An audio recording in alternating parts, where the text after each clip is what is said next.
Hello and welcome to another installment of United Way's Community Impact Series, Advancing the Common Good. I am so privileged today to be joined by RMDC, Rocky Mountain Development Council employees, Laurie, Ladas, and Sam Hall. And they're going to talk about LIEAP today. So can you first both tell us what exactly does Rocky Mountain Development Council as a whole do for our community? We know it does a lot of different things. Well, Rocky Mountain Development Council is a nonprofit human resource development council, and we're one of 10 such organizations in the state of Montana.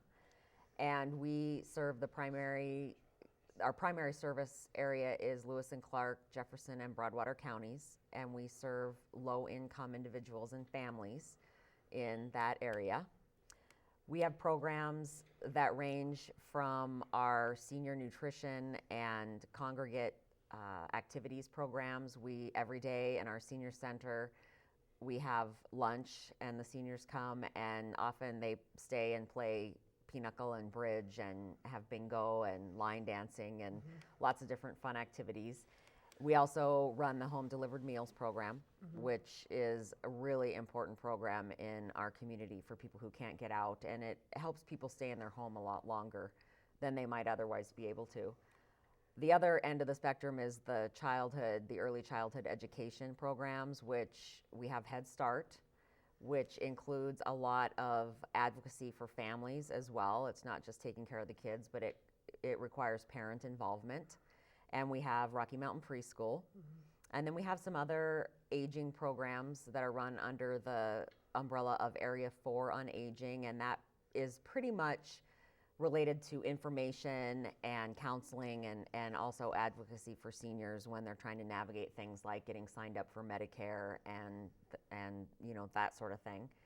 We also have a fairly large housing program. We have a number of low-income housing properties around the Tri-County area. We have a home buyer education program, which is for first-time home buyers, so that kind of targets the in-between aged people, the young people trying to get into their first home. And then the other really large part of our organization is our senior volunteer program called Senior Companions, Foster Grandparents, and it's a way for seniors who are retired but still want to give back and help people in the community, and they earn a small stipend for doing that. They go into some of the schools and some of the daycares and preschools. That's what we call the foster grandparents, and they mentor the children. And then Senior Companions also actually work with other seniors in the community who need help with rides to doctors or just need companionship. And we are celebrating our 50th anniversary this year. So that's been pretty exciting. And right now we're in the middle of a campaign. We're calling it 50 for 50. Give $50 to celebrate our 50 years of being around. Wow, some great things happening at RMDC, no doubt. So during the winter season, Sam, we've seen temperatures already in the negatives, and for some people they have troubles heating their home. So can you tell us about your low-income energy assistance program and how others can apply and be involved so they can be warm during the winter season? Sure, yeah. So LIEAP, or the Low Income Energy Assistance Program, is a federally funded program, and its intent is to offset a portion of heating costs that are incurred during the heating season. The heating season is kind of defined as October 1st through roughly April 30th. And it isn't intended to offset 100% of people's utility bills, but it is intended to bring the fixed costs down for households across the state. It is income, there's an income requirement so that you have to income qualify. So we do look at gross income, and people have to provide that information as a part of their LIEAP application. The LIEAP benefits are paid, in most cases, directly to the utility provider. So people don't just get a check for the most part. It goes to the utility provider, and it's a very effective program. Let's see, we can cover all kinds of heating fuel costs, gas, electricity, fuel oil, wood, propane, kind of across the board there. So it's pretty flexible and we can kind of make things work. I guess one thing is that, LIEAP does not cover base load.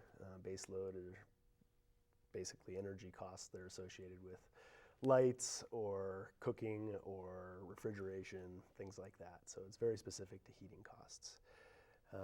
When people are determined eligible for LIEAP, they also are put on a weatherization list. It's called the priority list. And so it makes them eligible for weatherization services where we go out and we can be pretty proactive in making homes more efficient and bringing down heating costs. When you're LIEAP eligible, you are also eligible for emergency assistance. It's a program called the Contingency Revolving Fund, where people, if they're having a heat emergency during the heating season, we can go out and take a look at their furnace or whatever their primary heat source is and repair or even replace that sometimes. I guess another thing that we do house out of our office is a program called Energy Share, which is a private nonprofit organization that kind of plugs holes where LIEAP might not apply. Mm-hmm.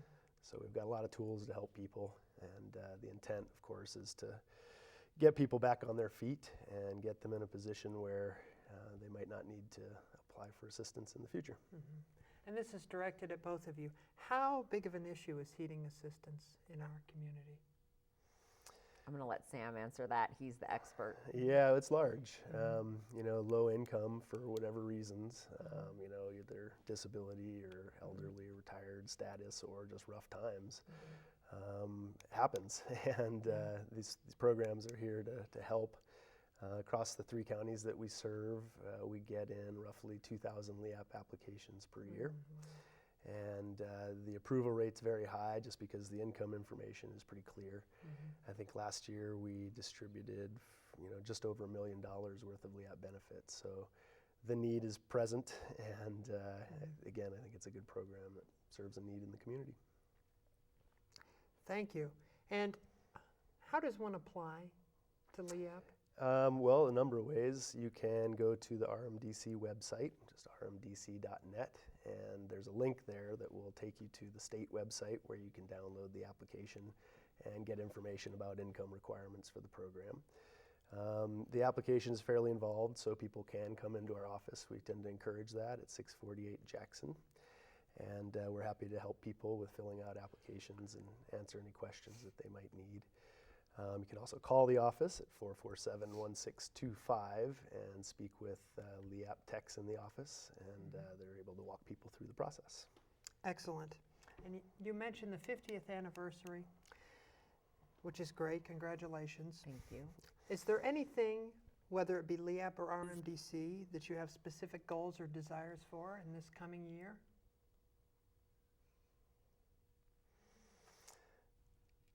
Wow, there's just so much. Where do we begin? Any projects you're working on per se? I think probably the biggest thing that we're trying to do as an organization is keep the stability in all of our programs. We don't really have a big push in any one area. More than anything, it's tough when you're a nonprofit and you've got a number of federal programs and they all have specific grantors. You get the money from the federal level and you can't use it for any other program. What we really struggle with is building up a reserve of unrestricted cash, basically. Yeah. I think that's probably the biggest need that Rocky has right now, is to keep our program stable and to build up some reserves that are unrestricted so that when we do have shortfalls that we don't anticipate, like a building needs a roof or a boiler goes out, that we have something to fall back on. Mm-hmm. So really that's kind of the biggest need. Thank you. Laurie, Sam, thank you so much for joining us. Thank you for having us. Mm-hmm. And thank you to the viewers for being with us to learn about this exciting program. That does it for us today. Please join us next time for another installment of United Way's Community Impact Series, Advancing the Common Good.